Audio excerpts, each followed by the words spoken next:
Video game review. Having completed all the main story and all side missions, I wanted to provide a review of Wo Long Fallen Dynasty, what I liked about the game and some improvements that would have enhanced the title further. Before I get into all that though, can I ask that if you like the video to drop it a like and to subscribe to my channel Red Dog Gamer for more. Okay then, for those of you less familiar, in Wo Long you play a nameless militia soldier entrenched deep in an historical conflict based in China, with the year being 184 AD. This fantasy depiction combines historical characters such as Lu Bu along with demons that wreak havoc on the three kingdoms. The use of iconic characters from the famed Han Dynasty will provide some fan service to those that are more accustomed to their Chinese history, even if not everything is entirely factual. Developed by Team Ninja, it is easy to draw similarities between this and the other game from the same producers, Nihon. It is also fair to say that this fits within the old souls-like narrative of action RPGs. Where this game differs from those titles though is in how you must learn to master deflect and dodge tactics to stand any chance, and also the morale system that can provide the edge if you happen to have a higher ranking than that of your foes. This principle means that you can think about when to strike and spend some time deliberately levelling up your morale rank before moving on. This can be the difference between getting a constant battering or being able to proceed through the game. Although the morale system is a fairly unique concept that becomes easy to grasp, it can lead to balancing issues whereby you can smash through hordes of enemies simply because they are significantly more underpowered than you are. The same can be said if you stumble into a group of foes that are much more overpowered than yourself. Wo Long is also quite linear in nature when compared to the Dark Souls titles, which provides a rich, interconnected world.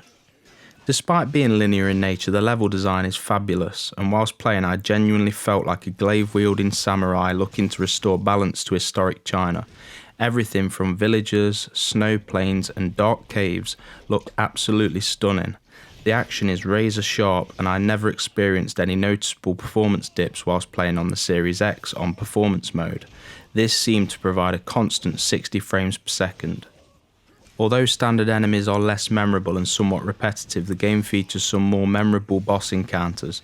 The arenas are at times epic, and the bosses themselves can take a great deal of practice on the player's part to understand their moveset and get used to the attack timings.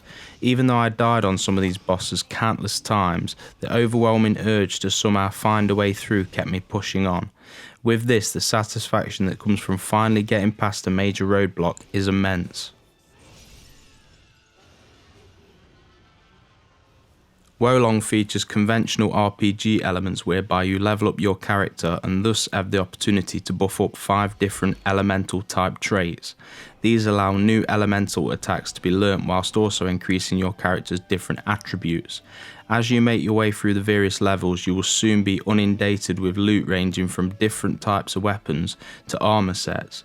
At first you will appreciate this, but it won't be long before you're like, yippee, I have another yellow band turban. The loot has a star rating, and the higher rated being considered more rare and having better attributes. As you progress through the boss encounters, you will also unlock various divine beasts that can be summoned once you have built up your chi meter.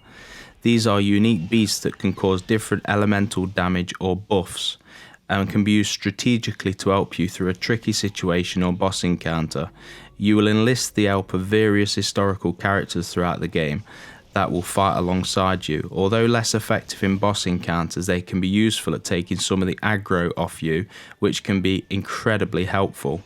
The game also features the usual PvP that we have become accustomed to in this genre of game, and there is also the option to join other players in their quests through the use of tiger seals. A safe area in the game, the Hidden Village, plays out very much like Firelink Shrine for those familiar with Dark Souls. It provides an opportunity to purchase items and upgrades, to take on side quests through dialogue with NPCs, and to respec your character at any point you like, which is quite cool.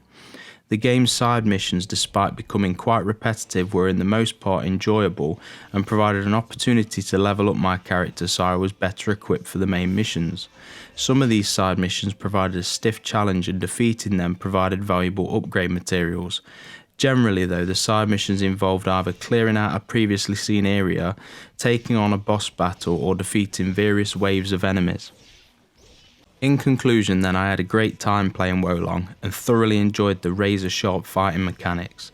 The interesting morale rank system added a risk-reward element that kept me striving to add to it in a bid to make the upcoming boss battle a bit more manageable. Despite this, it can lead to some imbalances depending on the course you take through a level. Some memorable characters that hark back to historical China help to thread the story together. Side missions, despite becoming repetitive, can be a welcome distraction from the main missions. I am giving this game a solid 8 out of 10 score. It is far from perfect, but does provide an enjoyable Souls-like that is albeit far more linear, but features some incredibly challenging boss encounters. If you are up for the challenge and haven't tried the game yet, then give it a go, I'm sure you'll have a blast. Even better is that Wolong is available through Xbox Game Pass service as of now. Anyway, thanks for watching, and like I said at the start, if you enjoyed the video, then please show it some love, and if you would subscribe to my channel Red Dog Gamer. Thanks, and speak to you all soon.